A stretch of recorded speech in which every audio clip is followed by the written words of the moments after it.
À l'heure où les rivalités entre grandes puissances redessinent le monde, le Maroc choisit une voie particulière. Ni aligné strictement sur la Chine, ni entièrement dépendant des États-Unis ou de l'Europe, le royaume déploie une diplomatie d'équilibre, tirant parti des tensions pour renforcer sa position géopolitique et économique. Le premier pilier de cette stratégie est le partenariat avec la Chine. En s'appuyant sur l'accord de libre-échange avec l'Union européenne, le Maroc s'est transformé en une plaque tournante industrielle, notamment dans l'automobile. En 2023, il est devenu le premier exportateur de voitures vers l'Europe, surpassant même des géants comme la Chine et le Japon. La présence chinoise se matérialise par des investissements massifs. Une gigafactory de 6,5 milliards de dollars, une cité industrielle à Tanger destinée à accueillir 200 entreprises. Le Maroc offre ainsi un terrain propice pour que Pékin contourne les barrières commerciales occidentales en faisant du royaume une plateforme stratégique pour ses exportations. En parallèle, Rabat cultive un partenariat solide avec Washington. L'alliance militaire est un pilier fondamental avec une coopération étroite et des ambitions d'acquérir des équipements de pointe, dont les avions F-35, symbole de technologie de 5e génération. Le retour de Donald Trump a relancé les négociations, renforçant l'idée que le Maroc pourrait devenir le premier pays africain et arabe à intégrer le cercle fermé des opérateurs du F-35.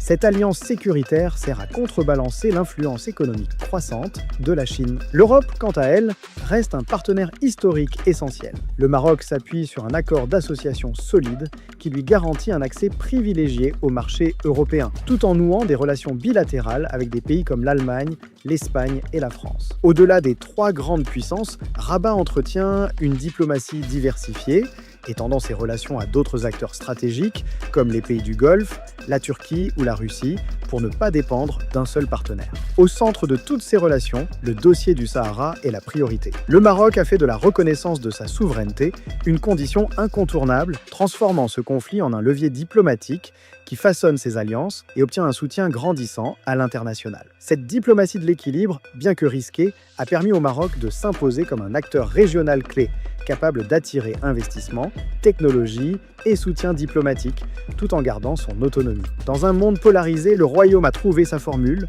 jouer les grandes puissances les unes contre les autres, sans jamais perdre de vue ses intérêts. Cette stratégie d'ouverture internationale ne concerne pas seulement les gouvernements et les grandes entreprises. Dans un monde où les frontières sont de plus en plus poreuses, nombreux sont ceux qui, comme le Maroc, cherchent à naviguer entre différents pays sans se laisser enfermer par les contraintes traditionnelles. Que ce soit pour affaires, tourisme ou simplement rester connecté avec ses proches à l'étranger, la mobilité internationale est devenue un enjeu quotidien. Et justement, l'un des défis quand on voyage à l'étranger, c'est souvent la connectivité. Ces frais de roaming qui peuvent transformer une simple consultation de carte en facture salée. Mais bonne nouvelle, voyager à l'étranger sans payer de roaming, c'est possible. Et avec mon lien, t'as même un gigaoctet gratuit. Avec GoMoWorld, t'as Internet dès 4 € dans plus de 200 destinations. Tu installes l'application en quelques clics, tu actives les SIM quand tu veux, tu gardes ton numéro et tu profites du réseau local en 4G ou 5G. C'est simple, pas cher et activable quand tu veux. Un peu comme le Maroc qui navigue habilement entre les grandes puissances pour préserver ses intérêts,